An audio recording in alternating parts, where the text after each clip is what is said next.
Good evening. This is Lama Jigme Gyatso of the Buddha Joy Meditation School. Welcome to Meditate Like a Jedi. Tonight's is the 10th lesson, wherein we will explore meditations for shame and compassion and wisdom. It is natural to get confused and have questions. Do not repress the questions. Indulge them. Type them out in the chat area. Or if you feel profoundly extroverted, go to Instagram to meditate.jedi, join the live stream, punch the request button, and ask me face-to-face in real time. You don't have to, but that option is there for you if you would like to.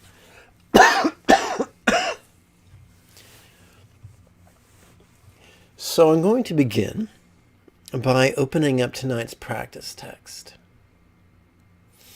As you can tell, this is written as a Word doc, but it has been converted to a PDF and is ready for free download on the downloads page. The link to the downloads page can be found in the description area below the video. Let's see. The One. All right, The One. Nice to meet you. Can I get a proper noun? Perhaps your first name. Or shall I call you Neo?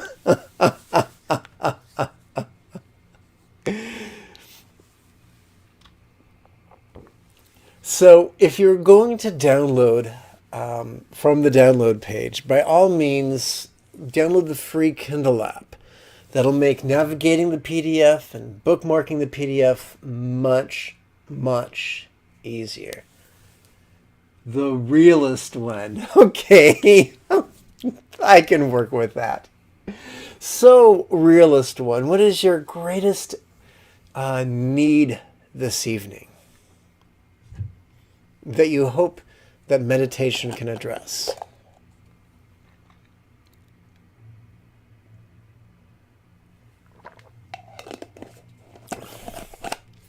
Well, oopsie, I've got hair in my mouth. Ugh, that's never fun. To learn. All right, if you want to learn, I can hook you up. So, I'm just want to get this out of the way. Quick piece of housekeeping. If by the end of tonight's live stream, you found value in this live stream or any of my other live streams or my podcasts or blog posts or free class materials, then I want to ask you to please consider supporting this channel using the link in the description area below. If at this time you cannot do this, then please support the channel for free by clicking subscribe and ringing the notifications bell, clicking like, and writing a comment. These things are very helpful for the algorithm. Now, I'm going to say real quick hi to Sid the Sunrise Kid. How you doing, sir? As we gaze upon the heading of the practice text, we learn or infer that the recommended reading is the essay, A Metaphorically Playing Victim. The easiest way to find this blog post is to go to the downloads page. If you're on Instagram, just go to my bio, open up the link tree, and you'll find a shortcut to the downloads page. Hello, Emma. And if you are on YouTube, then the link you require is in the description area below. So, thank you, One, for clarifying what you hope to receive tonight. I'm going to click the Control G button and then the Enter button, and by the power of Grayskull, we are spirited away to tonight's page. So, yes, you may call me Jigme, Emma. Jigme. It's like dancing a jig in the month of May, but I'll answer to Jedi. That's just fine. So, I'm going to start with a pop quiz. If anybody wants to answer it in either the Instagram chat or the YouTube chat, that would be splendid. The tale is told that it was the Buddha who invented mindfulness meditation. Before him, the meditation that was practiced was chiefly concentration meditation. Of course, there's a huge difference. Concentration is a constriction, whereas mindfulness is an expansion, a surrender of our boundaries, a complete vulnerability and letting go. However, the Buddha was inundated, after years of practicing concentration, inundating with all this sensory information. And so he found it helpful to organize mindfulness meditation in terms of categories. So my pop quiz for you right now is, please, and if you answer it, please answer, what is the number of categories or bases of mindfulness that the Buddha taught? Now, if you do get this wrong, I'm not going to say the earth is going to open up and swallow you. That hasn't happened all week.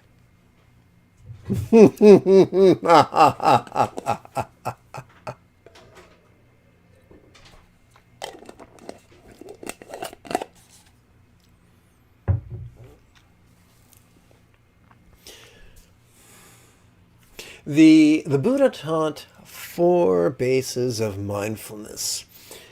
In the ancient dialect of Northeast India, those would be Kaya, Vedana, Sita, and Dhamma. Or for those of us who only speak English, that would be body, feelings, mind, and phenomena. Today is the first of 3 evenings. This evening is the first of 3 evenings. Whoa, there it is. Sid, shot in the dark. 4. Well done, sir. I send you a psychic high five. Well done. And a gold star for you. So tonight is the first of 3 nights where we will explore different meditations and contemplations pertaining to the mind. In the previous 9 evenings, we've explored contemplations and meditations about the body and feelings and phenomena. Now it's the mind's turn at bat. So we're going to review a bit of neural anatomy, because when we understand the brain, human behavior makes a lot more sense. Humans did not evolve in a vacuum. We evolved a long lineage of life forms upon this planet. And in terms of the complex life forms, every complex life form has a brainstem, which I like to symbolize with my fist right here. And this has many, many impulses for survival and reproduction. Every healthy mammal has a midbrain which sits upon their brainstem, sort of like the way a portobello mushroom cap rests upon its stem. And this midbrain is wired for socialization. Socialization is crucial to mammalian survival throughout the aeons. When we explore feeling meditation, we're exploring how we're meditating about other people's feelings towards us and how we feel about their feelings towards us. When we deal with mind, we're internalizing it and we're exploring neurosis, essentially. We're exploring how we feel about ourselves. whether it's very, very negative or very, very grandiose. I'm not going to name names, but there's one politician who's famous for saying, "No one knows more about fill in the blank than me." Anywho. So each of us comes equipped with a factory installed inner accuser. It's just a trick of evolution. We all have it. Whether we call it imposter syndrome or our inner accuser or what have you, or the demon upon our shoulder, we all have that. And so tonight, what we are going to do, we are not going to repress it, because that never ends well. We're not going to indulge it, because that does not end well. What we're going to do is exercise the courage to be vulnerable and notice it passively. And then to harness the energy of our inner neurosis. Two ways. Superficially, by using it to fuel our compassion. Local and global and universal. And then we are going to use it deeply or subtly to fuel our wisdom of letting go. That might sound like a very tall order, but I will baby step you through the process. I've traversed this path with many folks many times. Hold my hand, follow my instructions, and I will return you safely to the Shire, my little hobbits. Yes. The Buddha taught in a discourse which translates into English as the 8 flaws of the world, something that I like to call the Four Dualities. And the duality of mind is the duality of shame and fame. In other words, abysmally low self-esteem or grandiose self-esteem. So rather than try to fix those, we're going to make friends with those tendencies that are already present in our lives. This is what really, this is one of the things that really made the Buddha stand apart. Is that his ways of helping us to reconcile every corner of our mind or heart, regardless of how glorious or grotesque it might be. And once again, if you are on Instagram and would like to participate with this on YouTube so you can actually see the page, just go to my bio, open up the link tree, and click the appropriate shortcut.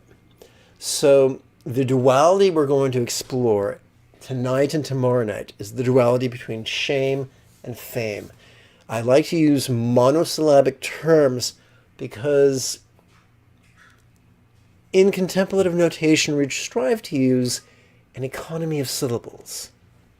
Having said that, let's turn the page.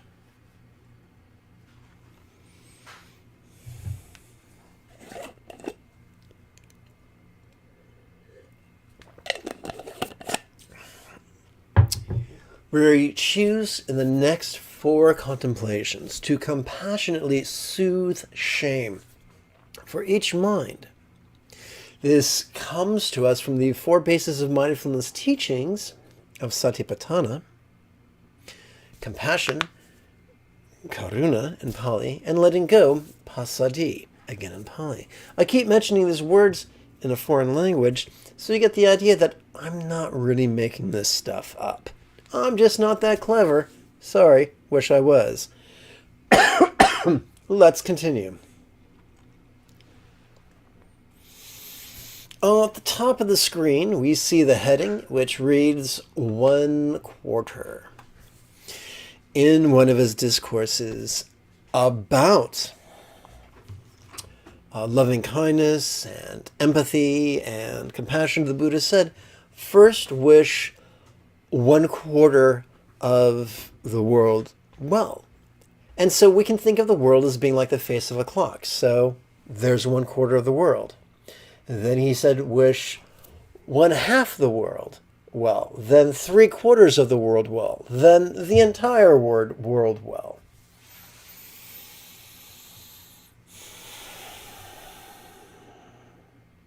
And so that's what we're going to do in these next 4 exercises. Towards the left of the screen, in smaller print, we see the words in-breath and the words out-breath. And these function as a type of contemplative notation.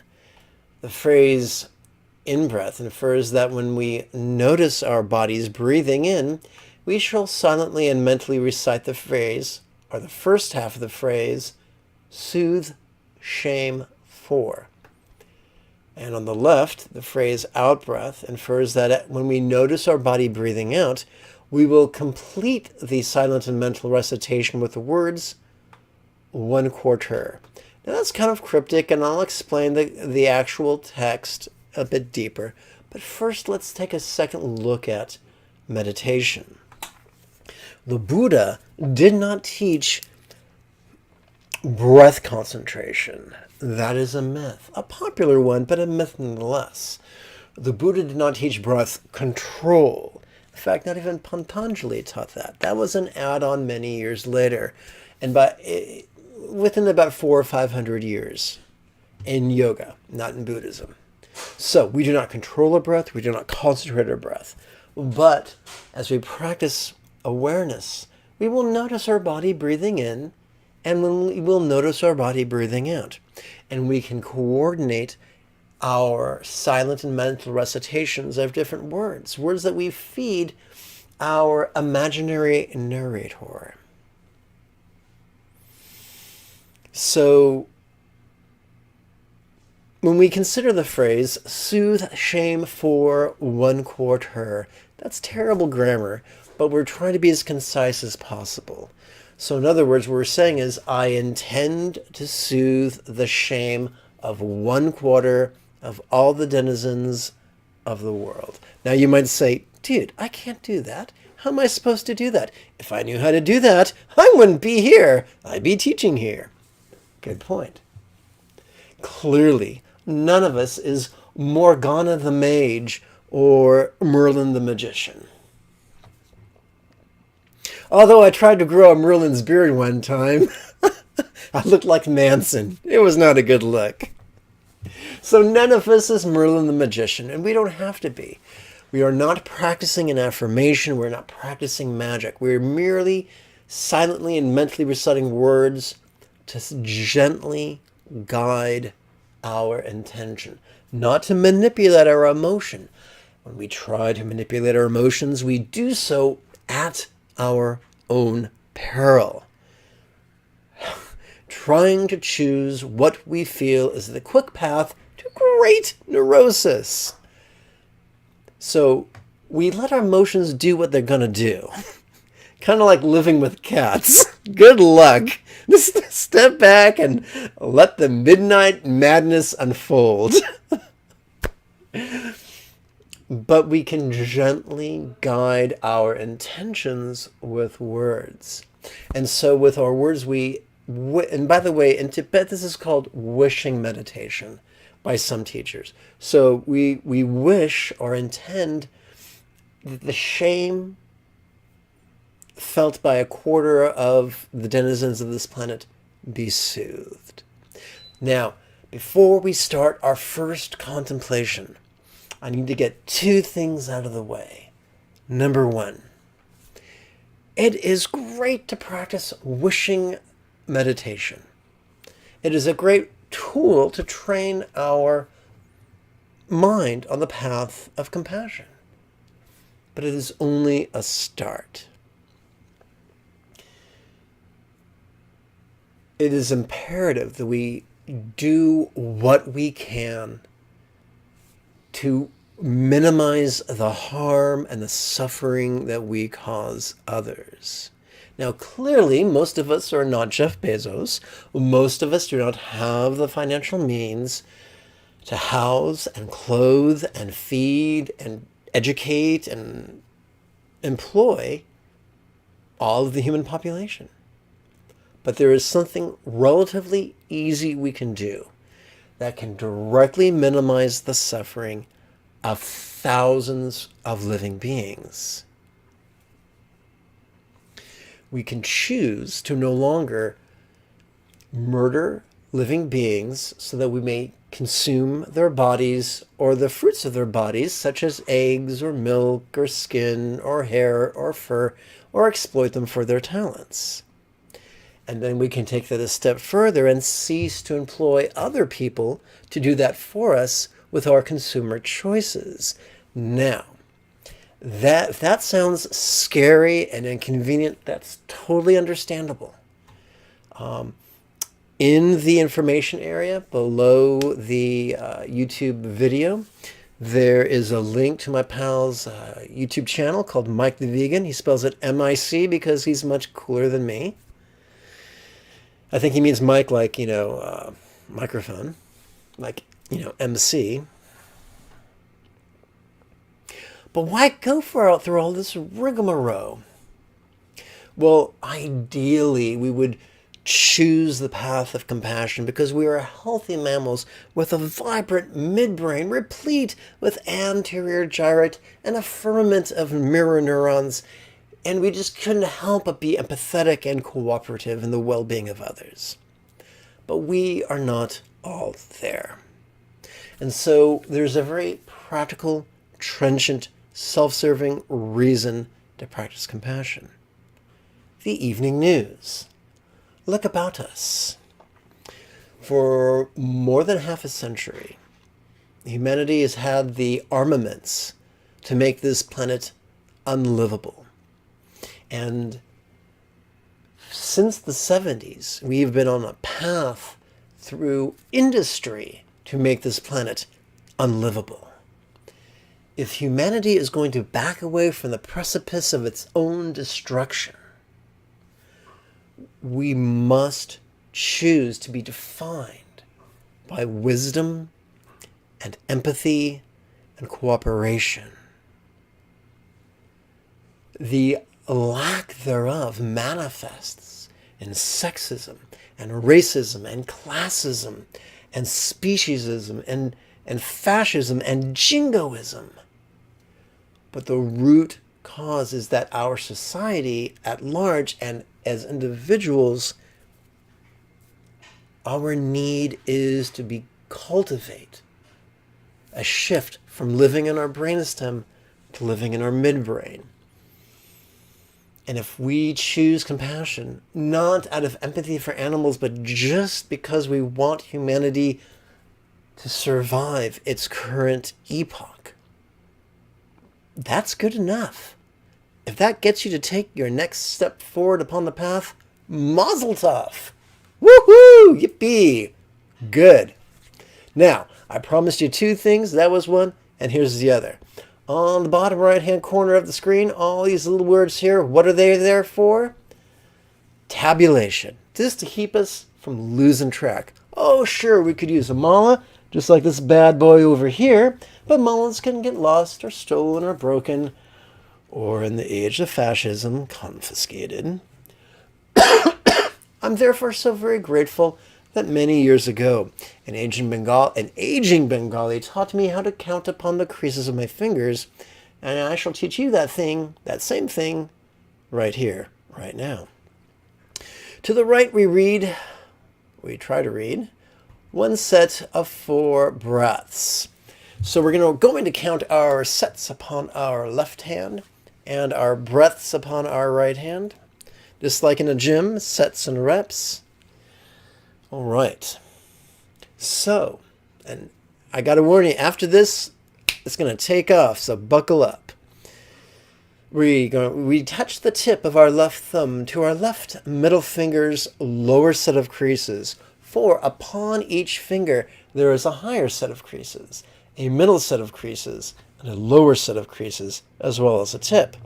Tonight we're going to touch the tip of our left thumb to the lower set of creases of our left middle finger. Just like that. Easy peasy lemon squeezy. Take each hand, place it upon your lap, palm facing the ceiling, head over your shoulders, shoulders over your tush, feet flat upon the floor, assuming you are sitting upon a chair.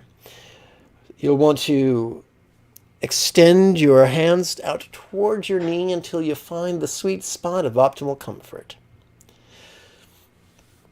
We're going to count 4 repetitions upon the 3 creases and tip of our right little finger. We're going to advance our right thumb during each in-breath. If that's a lot of information and your head is swimming, that's okay. This is new to you. You can watch this is being recorded. You can watch this video as much as you want. You can play with this text as much as you want. If you play with this technique 5 minutes every morning and 5 minutes every night for 7 consecutive days, it won't feel so difficult. One of my neighbors has a bumper sticker that reads, it's only kinky the first time. So, soothe, shame for 1/4. We don't have to emote. We don't have to visualize. If our mind wanders, that's fine. If all we do is absent-mindedly, silently, and mentally recite this in harmony with our breathing, that is enough. But don't take my word for it. Put it to the test in the laboratory of your own body and mind. Soothe shame for 1/4.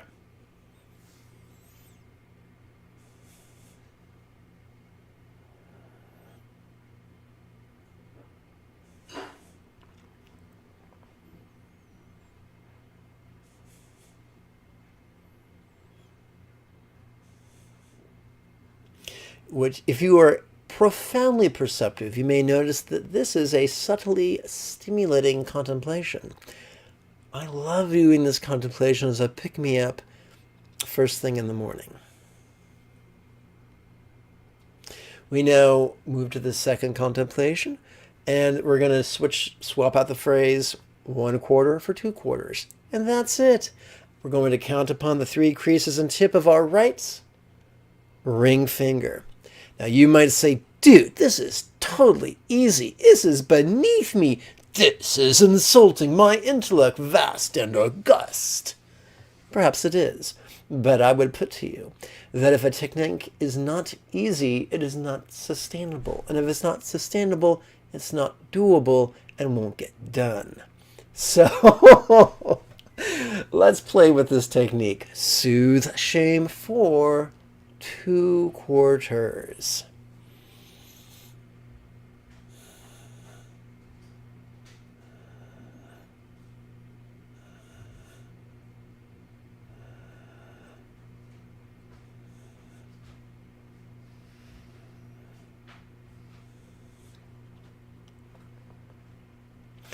Now, one guess what the next exercise is going to be.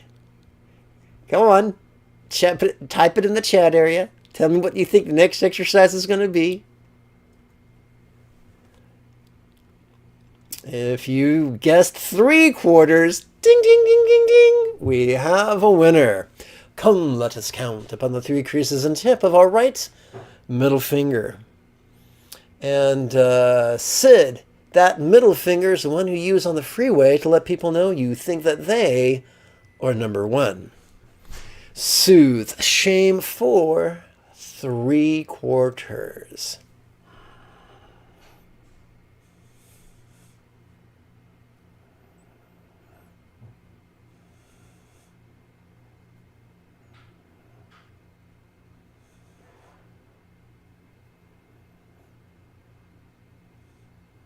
Now, you might say, Lama Jigme, you oddly dressed bastard, you are clearly full of shit.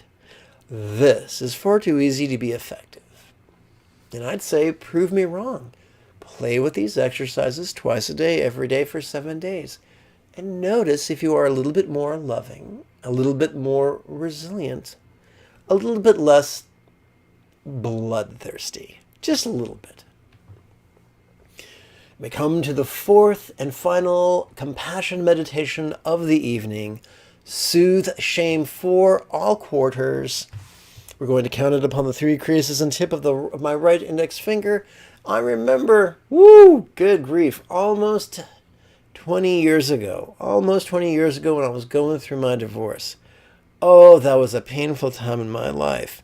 And I watched a movie called, what was it called? I think it was called Angel Eyes. It starred this really talented Latinx actor who got her start as a dancer on Living Color. J-Lo, Jennifer Lopez. Is that it? And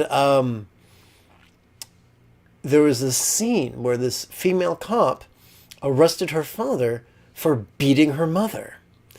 And due to the eccentricities of different cultures, everyone was mad at her for arresting her father rather than mad at her father for beating his wife. Good grief. And a very poignant part of the movie, through tear-brimmed eyes and a voice cracking with emotion, the father said, "I feel such shame of what I did and what I forced you to do to stop me from doing it." And clearly not all of us are wife beaters, but all of us have felt shame, whether it's rational or irrational, whether that shame was triggered by real events or imagined events or recalled events, or we were manipulated into it. Whatever the cause, every human is wired to feel an entire spectrum of emotions, including shame. We know what it's like to feel shame. We know that agony of shame. Even a narcissist fears shame. Even a narcissist. So, let us conclude with our fourth compassion contemplation. Soothe shame for all quarters.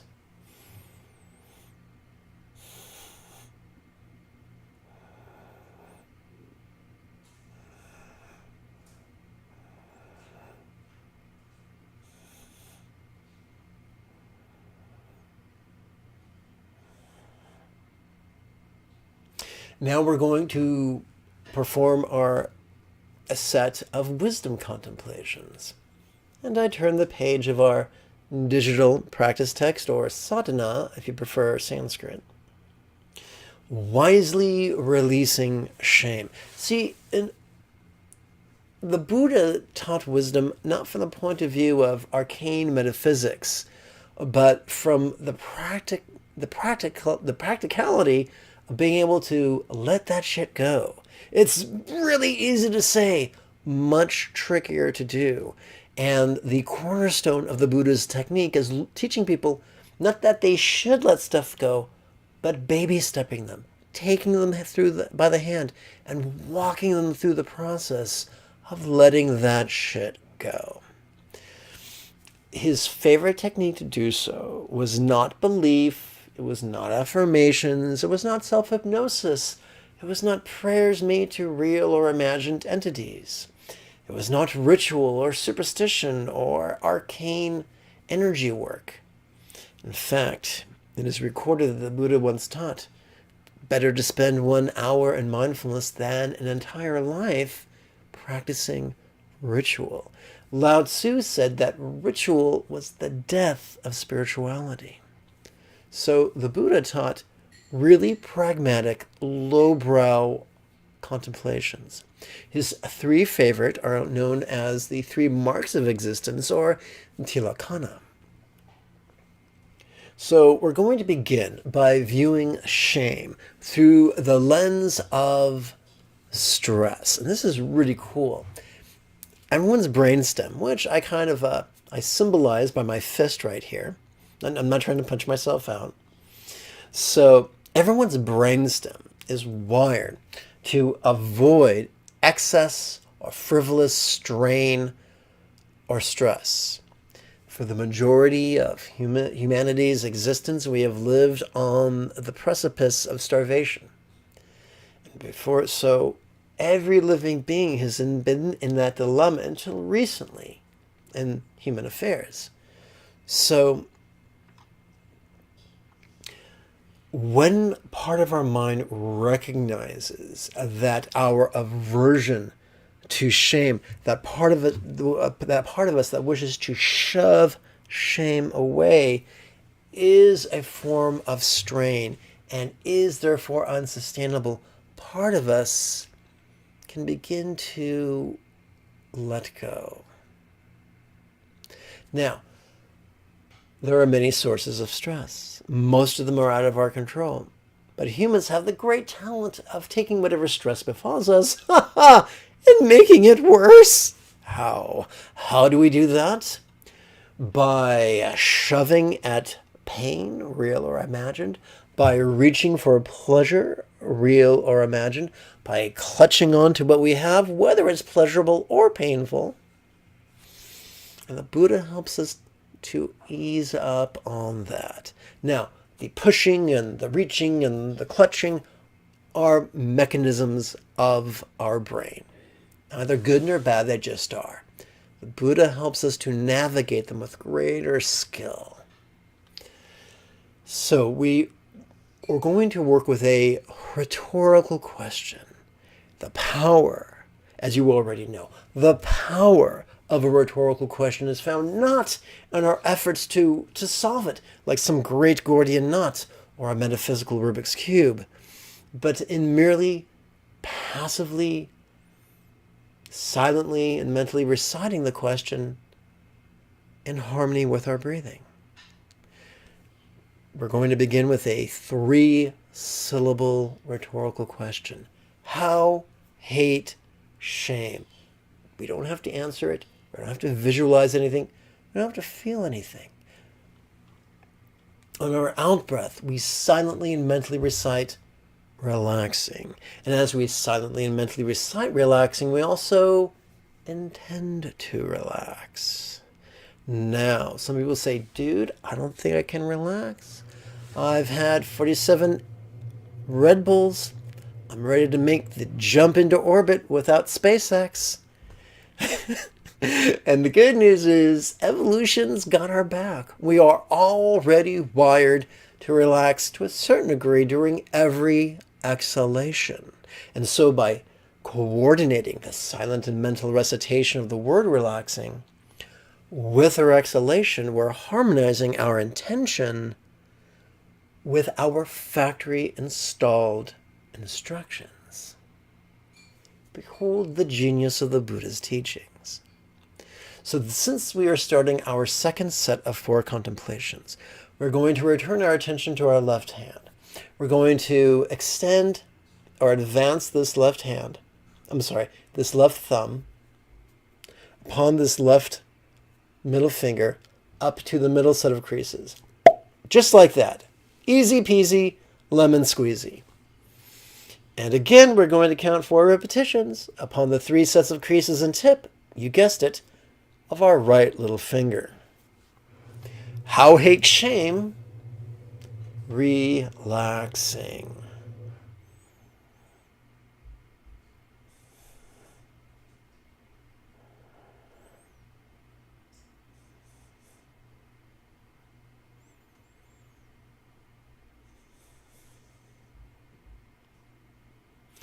Now we come to our second wisdom contemplation, wherein we view shame through the lens of anicca, which is Pali for impermanence. The cool thing is that we do not have to believe in impermanence. It's self-apparent. We see it all the time. Give a kid a bowl of Fruit Loops. Within 15 minutes, that bowl's going to be empty. Give a dog a plate of its favorite wet food. Within 15 seconds, that plate's going to be empty. We see impermanence all the time. So we're going to take a rhetorical question. This is a jumbo rhetorical question. It's twice as long. Instead of having 3 syllables, it has 6 syllables. So we're going to karate chop it in half, metaphorically speaking, silently and mentally reciting the first half during the in-breath, and silently and mentally reciting the second half during the out-breath. And forgive me if I'm insulting your intelligence. I find that repetition kind of makes it easier for folks to follow along with something new. How could shame always change? We don't have to understand this. We don't have to believe it. We don't have to visualize it. It is enough to silently and mentally recite this in harmony with our breathing. How could shame always change? Let us count upon the 3 creases and tip of our right ring finger.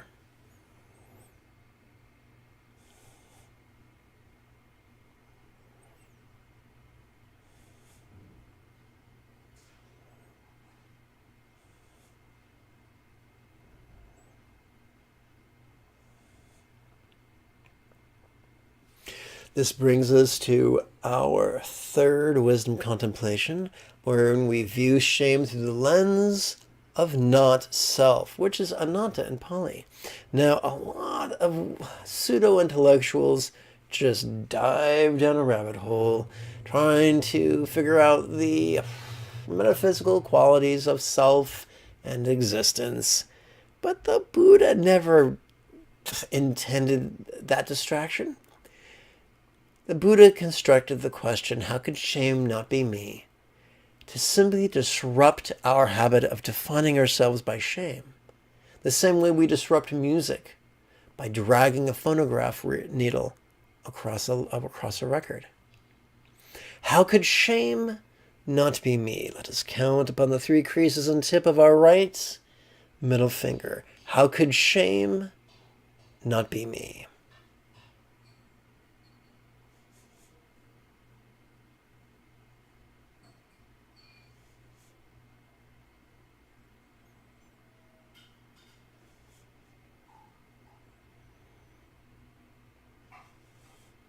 This brings us to our 4th and final wisdom contemplation of the evening. That's right, folks. After this, you get to be as dumb as a doorknob. I'm sorry, doorpost. So, here we go.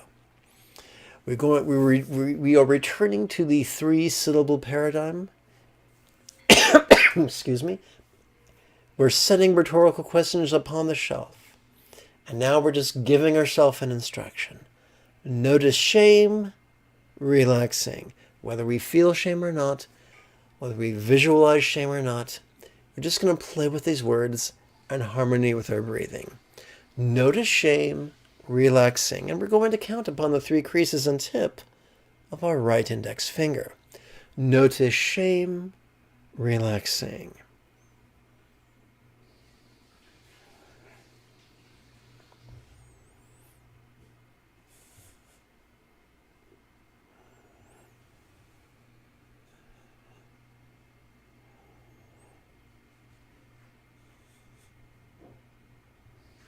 Stupendous.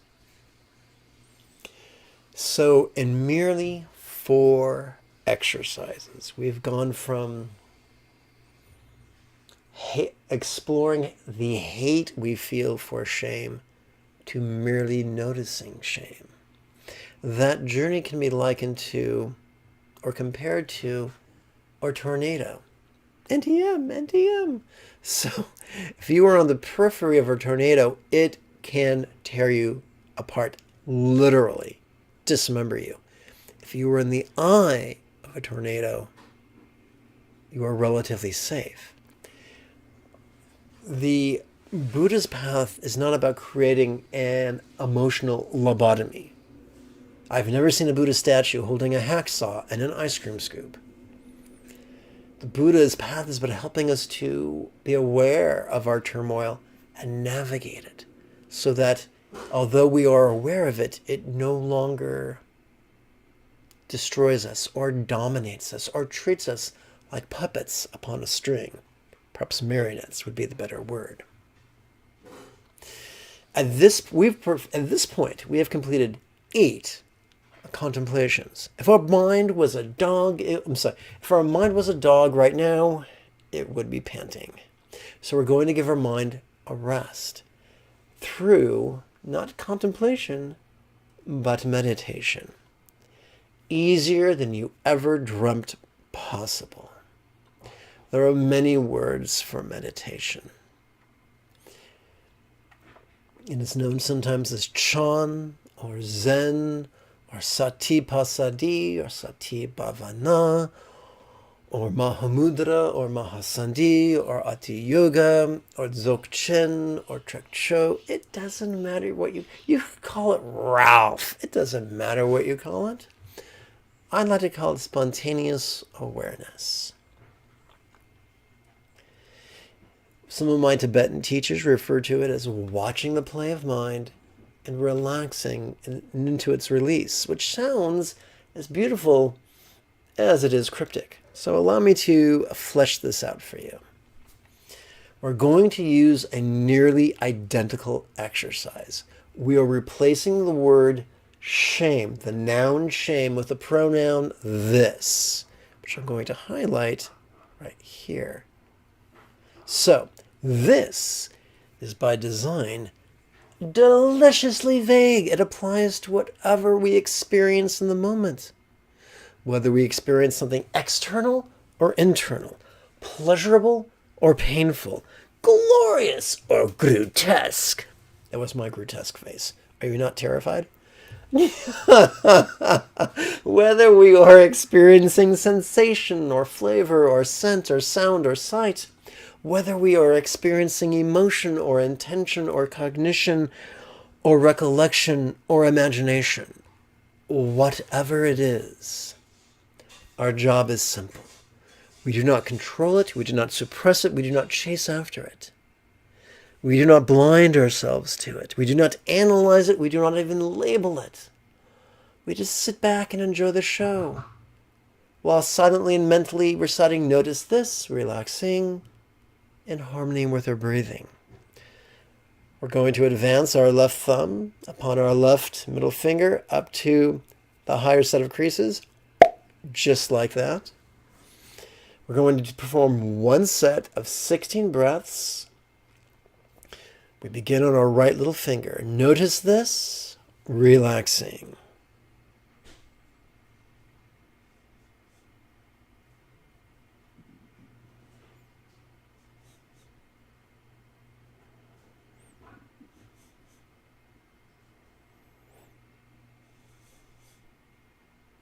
We continue upon our right ring finger.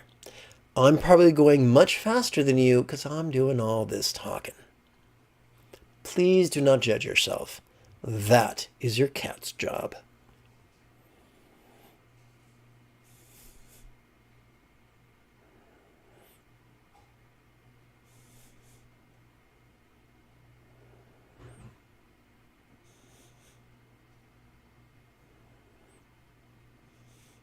We continue upon our right middle finger. Notice this, relaxing.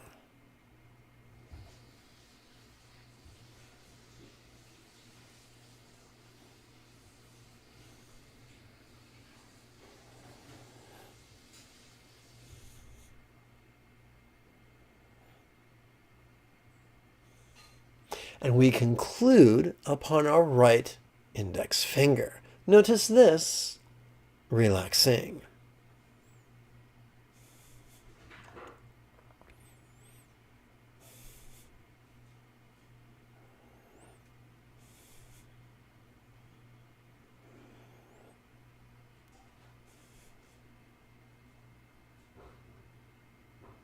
This concludes the guided meditation portion of tonight's live stream. And now we come to the part of the live stream where I insult everybody's intellect by reading to them. Control, and there we go. So, I'm going to read to you about walk meditation. After 10 days of twice daily sadhana practice, you could have automatically memorize the basic pattern, if not the details, of the Buddha's meditations of mindfulness and compassion and love and letting go, which could come in handy as this week you could begin training in brisk walking meditation. Now, clearly, if this is your first time tuning in, don't beat yourself up. Give yourself a week or two. Let's continue. It's simple. Just perform the mindfulness and compassion, and love and letting go you've already grown accustomed to while briskly walking through your neighborhood. This is especially useful during times of emotional upset or even a PTSD episode. Of course, if you're so upset as to experience disorientation, then please limit your walking path to simply orbiting your block. That way you will not get lost or wander into traffic. Blending the meditation techniques you have already learned with brisk walking allows us to bilaterally stimulate our hippocampus and amygdala, which aids in the processing of difficult events and emotions. Remember, upon this path, we do not practice rigid concentration, which stimulates our sympathetic nervous system, but rather relaxed mindfulness, which accesses our parasympathetic nervous system, the quick path to the light side, O eager Padawan. And that, my friends, concludes tonight's live stream. I'm going to take a moment to minimize the practice text and to open up, to manipulate an application upon my computer. Allow me to conclude by reminding you of a tale from Tibet. A wealthy man fell gravely ill and spent his fortune on a healing potion. And although he purchased it, he did not consume it. He left it on his counter, went to bed, and did not arise in the next morning. If we have the very good fortune to receive these teachings, let us not be foolish and fail to apply them. Let us be wise and apply them every morning and every evening until they transform us into the people that our dogs already think that we are. My friends, I thank you for your time and your kind attention.